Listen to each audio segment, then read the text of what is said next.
Alright, first things first. If you are blood related to me, I've told you I don't want you watching my videos. It's a different side to me and one that is not intended for family. Please respect my boundaries, okay?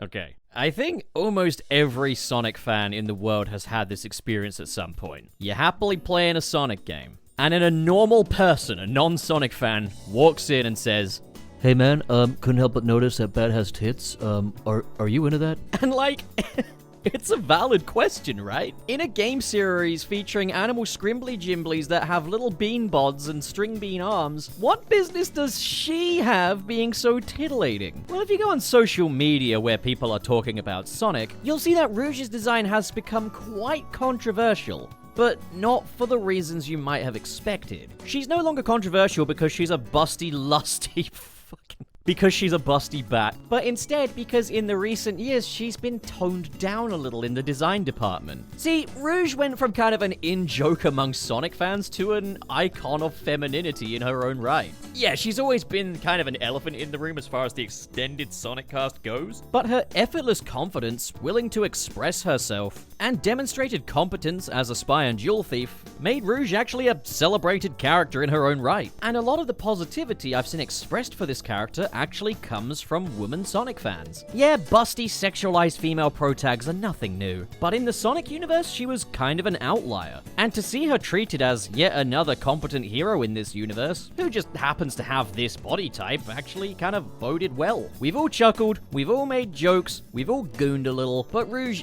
is a fan favorite for a reason. But there are now two questions. Question number one, what possessed Sonic Team to put such an overtly sexualized character in what is otherwise generally a children's franchise? And in question number two, why did they tone her down?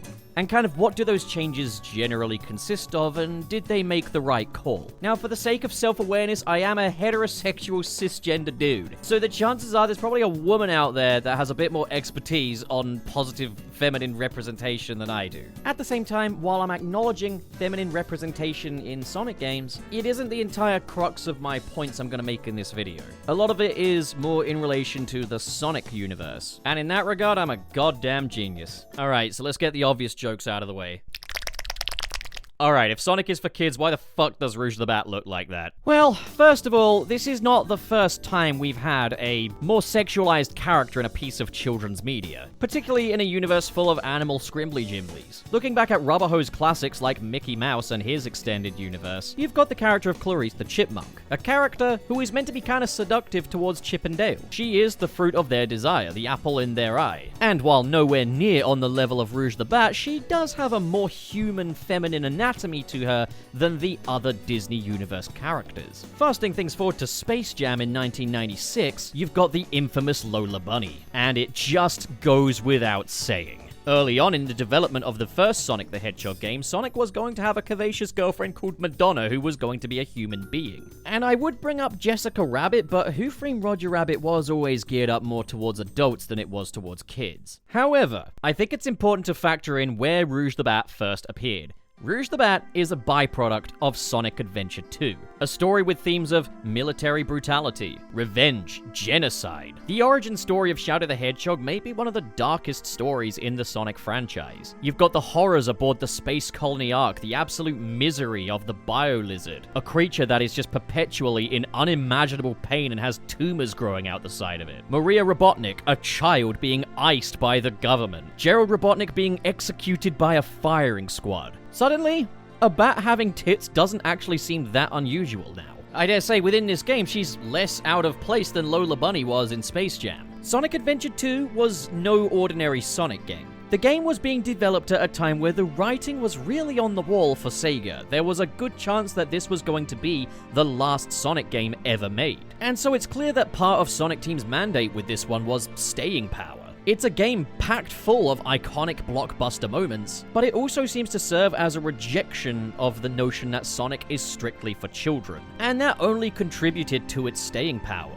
Shadow the Hedgehog's origin story is partly as memorable as it is because it is such an uncharacteristically gruesome thing to come from the Sonic franchise. Sonic Adventure 2 goes darker and grows up a little bit, because for all they knew at the time of development, this was the last one. A lot of the promotion of this game hinged around the "Goodbye Sonic Forever" tagline. Farewell, Sonic. Forever. And the ending is not anywhere near as jolly as the endings of previous Sonic games were. Shadow the Hedgehog has effectively died in a suicide mission, and we've got all of the characters reflecting on his life and his pain. We see the start of a budding relationship for Rouge and Knuckles. Dr. Eggman has effectively received no attention from Sonic this time, with Sonic's attention being placed on Shadow, and it's almost like Tails has inherited Dr. Eggman at this point. But even then, Dr. Eggman is seriously reconsidering his life as a villain. Sonic Adventure 2 doesn't end with blue skies and a bright future. It feels much more akin to a curtain call.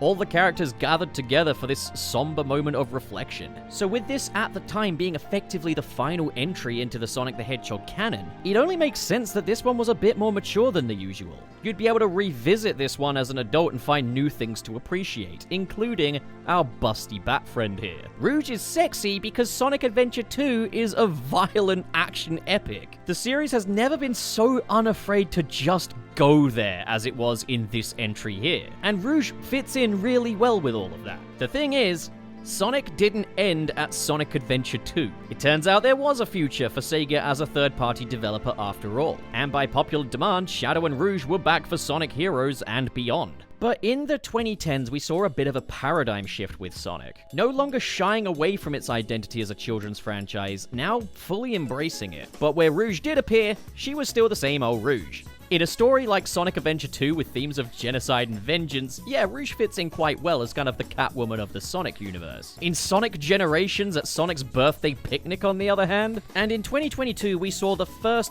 toned-down version of Rouge the Bat with the cartoon Sonic Prime. Rouge's overall body type and bust were left largely the same, but she was now in a less revealing outfit, trading the low-riding black latex in for more of a spy suit. And this is obviously because Sonic Prime does skew a little younger in terms of its target demographic than previous Sonic cartoons have done. Sonic Prime was also just a tie-in project handled by a different team. Sonic Team were not involved in this, so I think people were a little more willing to look past Rouge's redesign for this project. Cream pie. Where shit kinda hit the fan though, was Sonic X Shadow Generations and beyond, where Rouge's core design was tweaked. And it is a very simple tweak. They've taken the breastplate of her latex costume and moved it up a little bit.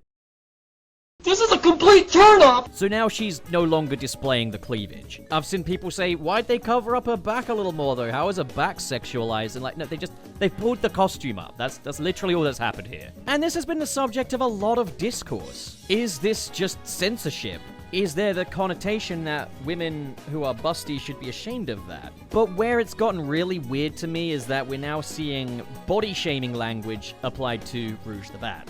I've seen on social media posts with lots of likes referring to her as flat, or stating that they took all of her curves. When in actuality, if you look at Rouge's character model, that still isn't the case. You could find pages and pages worth of fan art and mods that claim to fix Rouge by giving her massive sloppy gelatinous VTuber honkers that don't conform to physics. And at that point, I'm sorry, but you are just a gooner. At which point, Rule 34 exists, you can see her with way less clothes on, and have a lovely old time with that. And then at that point, you got both hands free. Well, you don't use both hands. I'm not actually going to display any of this artwork or mods on screen here because I don't want to make any negative examples of any particular individuals. At the end of the day, I don't think they're doing anything truly harmful, but it's out there. So why did Sonic Team change the design? Why would they do that, other than censorship, other than to appease the woke boogeyman? Fucking current day Californian shit! And I'm just going to give my own 2 cents here. Rouge's body isn't the problem. I think lots of different body types should be represented in entertainment. They should be considered normal. Busty women do exist. And I am all in favor of giving the Sonic characters unique body types. Heck, if you look at the models I've made for fun purposes, you'll notice I've given them diverse body types as well. The problem with Rouge wasn't her body or her body type. And cleavage, larger breasts are not inherently explicit. I think the problem is, though, when you pair that with a black latex dominatrix outfit with a chest plate that immediately draws attention to her breasts, We no longer just have a curvaceous character here. It now becomes sexualized because of how we've presented this. People have stated that the Sonic Heroes version's a bit less sexualized, and I completely disagree. I'd say it's even more so. She's wearing a corset now, and the one part of skin she does have exposed is her breasts. Rouge's body was never the problem, and as such, her body hasn't even been changed if you actually look closely. It's just the outfit that's changed, and that was the part that kind of needed a change. As far as tweaks go, though, this was incredibly tame compared to what they could have done. I would have happily accepted the Prime version as a mainline redesign. Not a big fan of the way the bodysuit is designed, but at the same time, I get it. Rouge being toned down was always going to happen.